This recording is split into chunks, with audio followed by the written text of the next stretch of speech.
Hello students.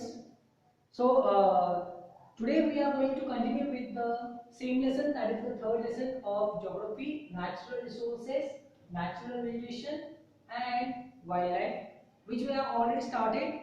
In the previous part we have learnt about what the natural resources are there, then what the uses of plants are there, then we learnt about the forest, the types of forest we have learnt.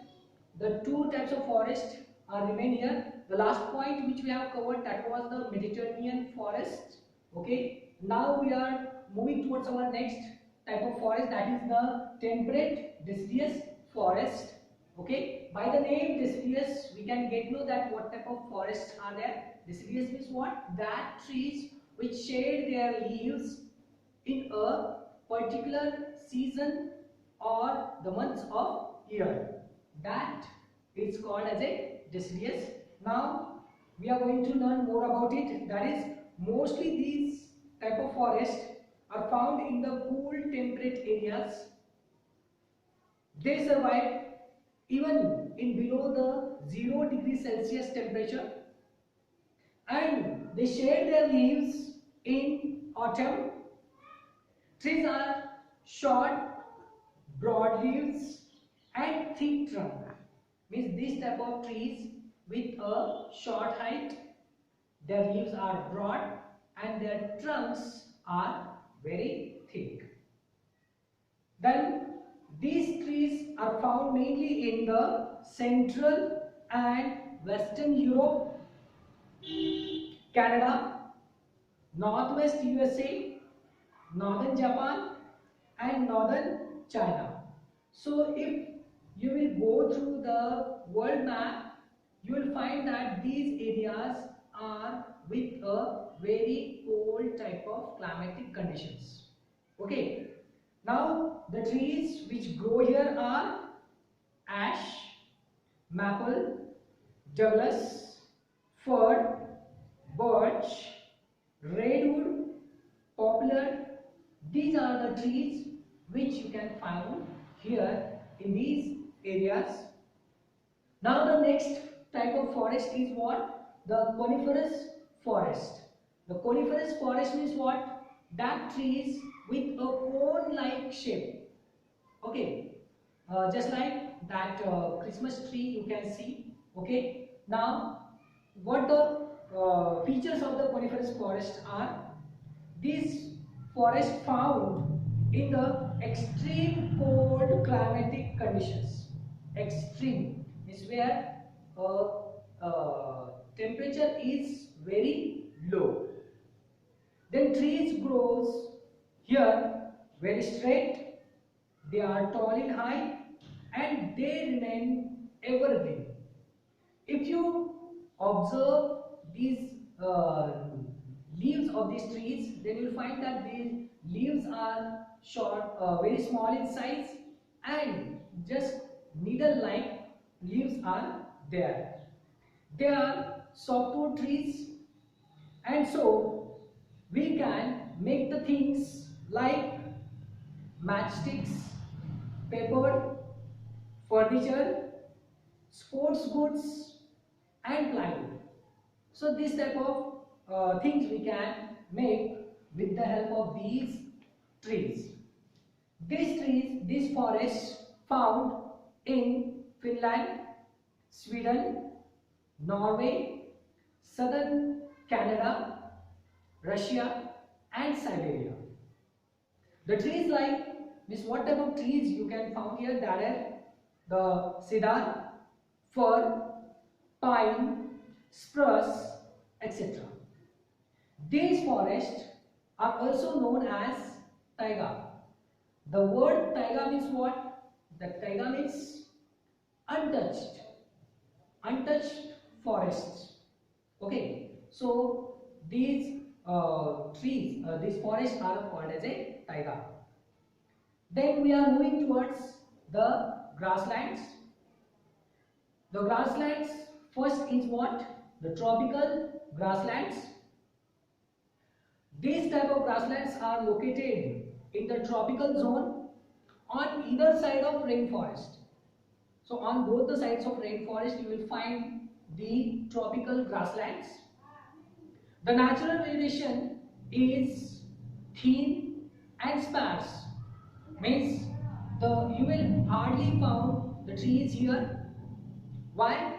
Because of that moderate amount of rainfall. Moderate means what? Not too much and not too less. But that rainfall which is not sufficient for the growth of a trees. So the vegetation here is sparse. Then the natural vegetation is thin and sparse because of that moderate rainfall, and it consists shrubs, grasses and small trees. Shrubs means what? That plants which are short in height, also called as the savanna.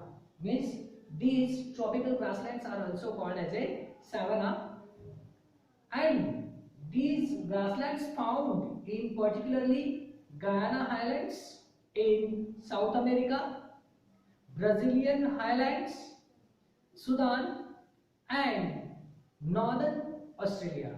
So these are the areas which comprise with the tropical grasslands. Then the next type, that is the temperate grasslands. These temperate grasslands, the area having extreme climate with moderate rainfall, located in the interior of the continents, which mostly in the interior parts of the continents you will find that temperate grasslands. These grasslands are having the different names in the different areas, just like these grasslands are called steppes in Eurasia, prairies in North America, downs in Australia, velds in South Africa and pampas in South America. So these are the various names for these grasslands. These grasslands are mostly used for cattle rearing, as the grass it is grown here in abundant, and also these grasslands are very much suitable for the cultivation of wheat and maize crops on a very large scale. Because the grasslands, if you observe, then you will find that these areas stretch or spread with a plain. Okay, so because of these, the wheat and maize crops are grow here on a large scale. Then the next is the tundra vegetation. This tundra vegetation found in the high latitudes. High latitudes means what? That areas with the height, where you will find that the heavy snowfall happen here, and because of these, the area which is covered by the heavy snow throughout the year, and due to which the plants do not grow, because we know that for the growth of a plant, the plants require the earth, the soil, and also the water and sunlight, so which is not available there. The exact location is in the north of the Arctic Circle. Arctic Circle, that which you must know, that the Arctic Circle which is there on the globe of the earth, you will find that 66.5 degree in the north, means the northern hemisphere, you will find that the Arctic Circle it is there. Then the vegetation is lichen, sage and mosses. Also short shrubs like willow trees, junipers and birches grow in summer in southern areas. Grow in summer. Why? Because whatever the covering of that snow get melt due to the sunlight or that sun rays, and the land gets open, and so here in summer the shrubs can grow here. Okay. Now the next type, that is the desert vegetation. The desert vegetation, we know that deserts receive very less rainfall, and so they remain hot and dry. They have negligible vegetation. The vegetation like thorny bushes, cactus, acacia, which are common in the desert vegetation. So here we are going to stop.